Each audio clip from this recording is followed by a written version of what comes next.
Et si on comparait l'univers de One Piece à un rêve ? Comme dans un rêve, ces personnages et ces îles, qu'elles soient dans le ciel ou sous la mer, tout est perçu comme normal dans cette anormalité.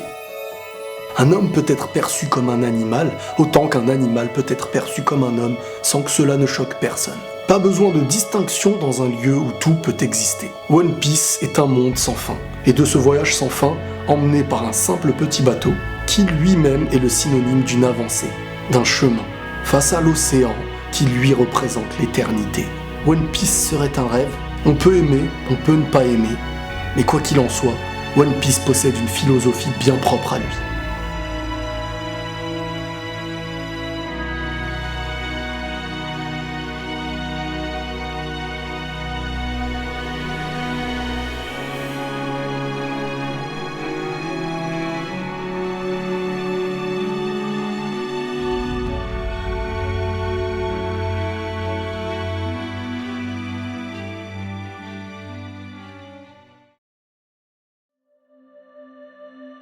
One Piece, un univers assez étrange, mais très imaginatif. J'ai déjà traité de la philosophie de Naruto, de ce manga, de cet animé, mais à l'inverse de One Piece, Naruto est dans une option bien plus sombre d'un choix, de ce choix entre le bien et le mal, forcément lié à un passé très souvent douloureux, et de cette avancée, toutes les émotions que pourra vivre le personnage devra faire des choix, entre la paix intérieure ou la haine. On parle aujourd'hui de One Piece dans un univers bien plus fleuri, bien plus lumineux, bien plus coloré. Et c'est pour ça que directement quand on regarde One Piece, on pense que c'est un petit peu pour les enfants.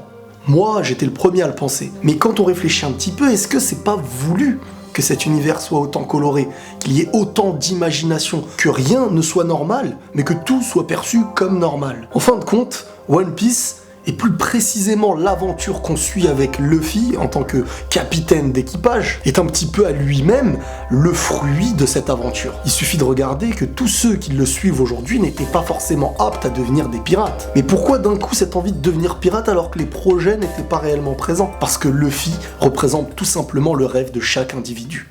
L'envie de chaque individu. Tu peux être le plus triste que tu connaîtras la joie avec lui, et tu peux partir d'aucun objectif que tu finiras avec des objectifs. Et tout en étant un enfant des plus naïfs avec ses amis, et un homme quand on a besoin de lui. Et peu importe ses objectifs, tous ceux qui l'accompagneront le feront jusqu'à la mort. Luffy et son équipage représentent tout simplement le terme heureux. Être heureux.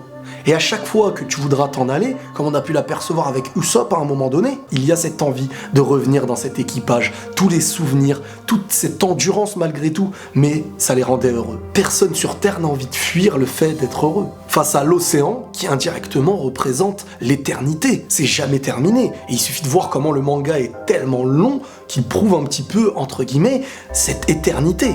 C'est jamais fini. Il y a toujours des nouvelles aventures, des nouveaux objectifs, et l'océan, à nos yeux, n'a jamais de fin. Il y a bien plus d'eau dans One Piece que de terre. Et chaque terre se nomme un petit peu, entre guillemets, des îles. Comme quoi, l'eau est la base, et c'est l'éternité face à tout plein de petites îles. Et chaque île pourrait être plein de choses. Ça pourrait être la personnalité de chacun de l'équipage. Ça peut être un petit peu des aventures rêvées. Et au-delà même de l'aventure, il y a cette vision qui peut être perçue par l'enfant comme l'adulte. L'enfant la voit comme une belle aventure joyeuse, et certains adultes avec un petit peu plus de recul arrivent à y voir la vie. Quand on voit par certaines personnalités, ils se battent pas réellement pour l'argent en fin de compte. D'un côté, il y a la recherche du One Piece, de l'autre, l'envie d'être le roi des pirates. Chacun de l'équipage possède un rêve qu'il a révélé en fonction de cette aventure. Mais en fin de compte, le vrai rêve pour chacun, c'est de faire durer ce qu'ils vivent. Et la vraie philosophie et valeur de One Piece, je dirais que c'est le rêve et l'amitié. Concernant l'univers de One Piece qui est assez loufoque, que beaucoup d'entre nous n'arrivent pas à comprendre. One Piece va au-delà de toutes les imaginations possibles.